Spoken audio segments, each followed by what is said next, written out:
Hey everyone, welcome to the channel. तो चलिए आज की कहानी को शुरू करते हैं। आधी रात हो चुकी थी।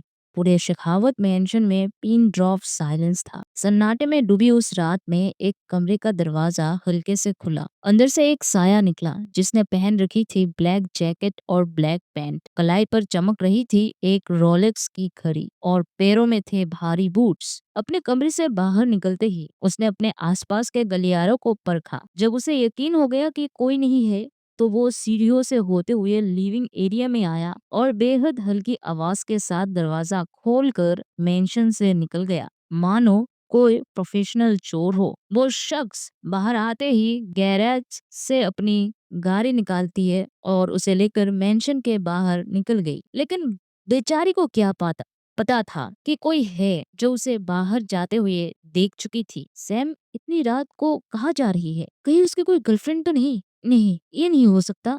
वो सिर्फ मेरी है। मोनिका अपनी नाइट ड्रेस में थी। अपनी खिड़की से सैम को गाड़ी लेकर बाहर की ओर जाते देख रही थी। मोनिका अपने ऑफिस के काम की वजह से आज रात तक जागी हुई थी। लेकिन उसे क्या पता था कि उसे इस आधी रात को एक ऐसा तोहफा मिलेगा।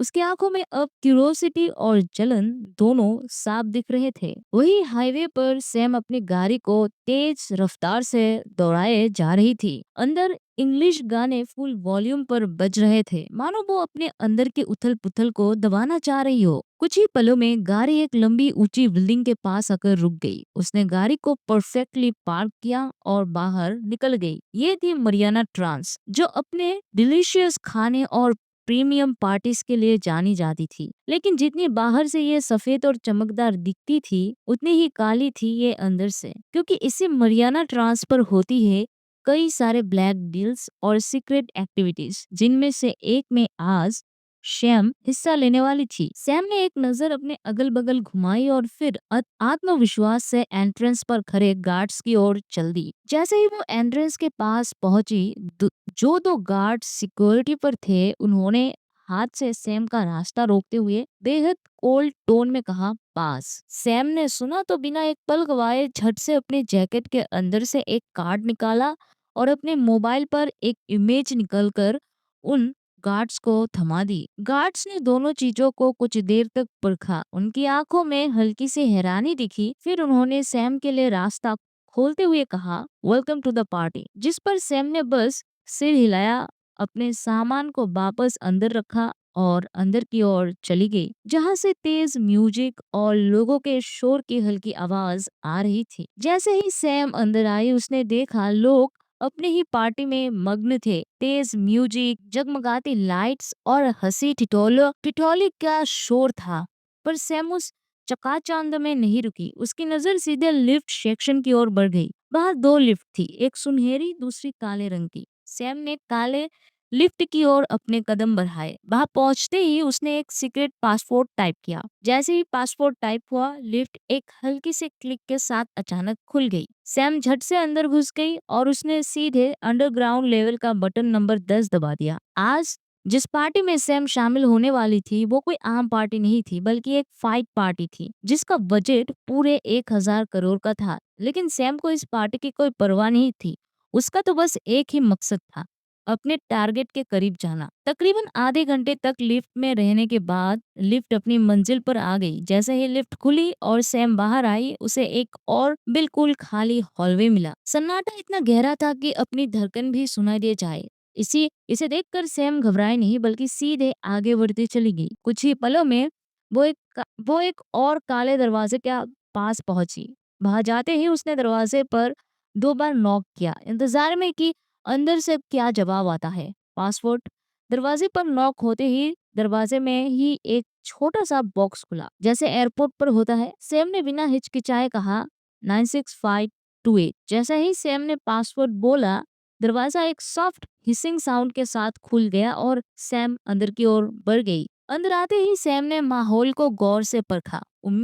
उम्मीद के उल्टे अंदर का माहौल बेहद शांत था। मध्यम लाल रोशनी हर कोने में एक रहस्यमयी चमक बिखर रही थी। कुछ लोग पहले से ही अपनी सीटों पर बैठे थे, पर ज्यादातर सीटें खाली थी। इसका मतलब था पार्टी अभी शुरू नहीं हुई थी। बीच में खाली पड़ा रिंग आने वाला तूफान से पहले की शांति जैसा लग रही थी। सैम ने अपनी कलाई पर बंधी घड़ी में समय देखा। अभी पार्टी शुरू होने में 15 मिनट है। मुझे जाकर रिकॉर्डर इंस्टॉल कर देना चाहिए। सैम ने खुद से बुदबुदाया और फिर वो आगे की ओर बढ़ चली। सैम ने अपने फोन की स्क्रीन पर एक नजर डाली, जैसे कोई सीट नंबर कंफर्म कर रही हो, और फिर अचानक एक खाली सीट की ओर बढ़ी। वो वहां ऐसे आराम से बैठ गई मानो वो उसकी ही सीट हो। जैसे ही वो वहां बैठी, उसकी नजरें चारों ओर परखने लगी। वो देख रही थी कि कहीं किसी की नजर उस पर तो नहीं।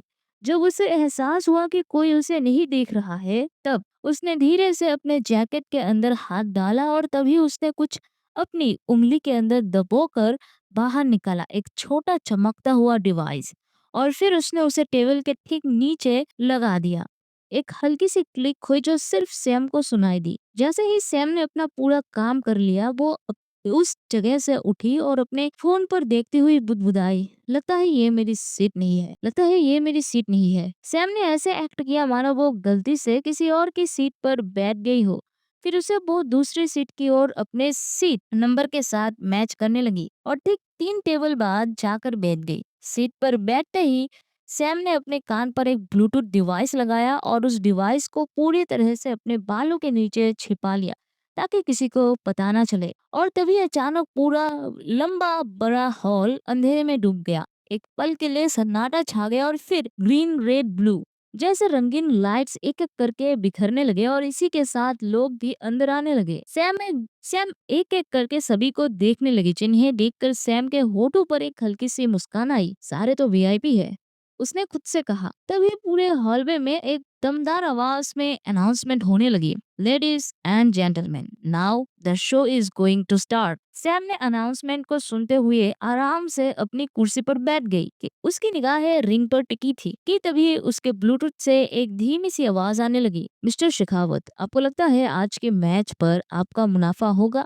सैम के ब्लूटूथ से एक आदमी की आवाज आई, जिसमें एक अजीब सी चापलूसी थी, जिस पर दूसरे शख्स की आवाज में अहंकार था। मैं अपने चाले ऐसे नहीं चलता। तुम्हें क्या लगता है कबीर, कौन आज ज्यादा पैसा कमाएगा? पता नहीं, मैं बस फाइटर को चुनना जानता हूँ, मुझे उन पर दाव खेलना नहीं आता। उस शख्स ने जवाब दिया, जिसका नाम कबीर था। खैर वो सब छोड़ो, तुम लंदन गए थे, क्या तुम्हें वहाँ से कोई खास मिला? मिस्टर शेखावत ने पूछा। नहीं मिस्टर शेखावत, मैंने उन्हें मनाने की कोशिश की थी, लेकिन उन्होंने साफ साफ बोल दिया उनके फाइटर्स इस साल ब्लैक मार्केट पर नहीं खेलेंगे। कबीर की आवाज में निराशा थी। सैम ये बातचीत सुन रही थी। ये वही टेबल था जिस पर उसने अभी अभी रिकॉर्डर लगाया था, और उस टेबल पर कोई और नहीं बल्कि सैम के बीच वाले मामा देवराज शेखावत और उनके एक करीबी दोस्त और इन्वेस्टर कबीर नायर बैठे बात कर रहे थे। देवराज शेखावत आरती शेखावत के छोटे भाई। देवराज ने 40 साल के अपने जीवन में कई सारे राज छुपाए हुए थे। सभी के सामने वो भले ही सीधा साधा होने का नाटक करते हैं, लेकिन अंदर ही अंदर वो इतने धूर्त थे कि पूरे शेखावत खानदान में शायद ही कोई उनकी बराबरी कर पाता। कबीर नायर, उनके बगल में बैठे कबीर भी देवराज से कम खिलाड़ी नहीं थे। एक अच्छे इन्वेस्टर होने के साथ साथ वो फाइटर्स के ब्लैक मार्केट में सबसे अच्छे फाइटर्स को चुनने वालों में से एक थे, जिस वजह से उन्हें ब्लैक फॉक्स की नाम दी गई थी और उन्हें पूरे ब्लैक मार्केट में ब्लैक फॉक्स के नाम से जाना जाता है। सैम की आंखें थोड़ी चौड़ी हो गई, उसके दिल की धड़कनें तेज हो गई। जिस टारगेट की तलाश में वो यहाँ आई थी, वो उसके मामा ही थे। वही टेबल पर बैठा कबीर अपनी कुर्सी पर ढीला होते हुए बोला, वो सब छोड़िए मिस्टर शेखावत, मुझे आप एक बात बताइए, आप जो प्लान कर रहे हैं शेखावत ग्रुप्स का अगला हेड बनने का, क्या आप श्योर है कि वो आप बनेंगे? जिस पर देवराज ने मुस्कुराते हुए कहा, क्यों, तुम्हें कोई शक है क्या? नहीं, मेरा वो कहने का मतलब नहीं था। मतलब आपके ऊपर तो आपकी बहन आरती शेखावत और आपके बड़े भाई रजत शेखावत है। आप श्योर है कि बोर्ड्स आपको ही चुनेंगे? कबीर ने अपनी बात की ओर स्पष्टता दी, जिस पर देवराज ने रिंग की ओर देखते हुए कहा, यही तो सवाल है, बोर्ड्स किसे चुनती है? मेरे बड़े भाई रजत पिछले 20 साल से देश में नहीं लौटे और उनके बारे में ज्यादा खबर भी नहीं है, इसलिए मुझे नहीं लगता कि बोर्ड्स उन्हें अगला हेड चुनेगी। इतना कहकर देवराज चुप हो गए, लेकिन उस वक्त कबीर बीच में बोल पड़ा, तो आपका कंपटीशन आपकी बहन से है? हाँ, देवराज ने कहा, और मुझे नहीं पता इस कंपटीशन में जीत किसकी होगी, लेकिन मैं पूरी कोशिश करूंगा कि जीत मेरी हो। लेकिन तभी कबीर टेबल पर झुकते हुए बोला, आखिर देवराज जी, आप अपनी बहन से इतना डरते क्यों हैं? जिस पर देवराज ने एक गहरी सांस लेते हुए कहा, ऐसा एंटरटेनमेंट का नाम सुना है? जिस पर कबीर ने तुरंत जवाब दिया, अरे कैसी बात कर रहे हैं देवराज जी, आखिर कौन नहीं जानता है सर को? ऐसा ही तो आप शेखावतों की रीढ़ की हड्डी है और इस रीढ़ की हड्डी के निर्माता मेरी बहन है। जैसे ही देवराज ने ये बात कही, कबीर की आंखें सिकुड़ गई। उसने गहरी सांस लेते हुए कहा, तो फिर खेल तो बहुत खतरनाक होने वाला है।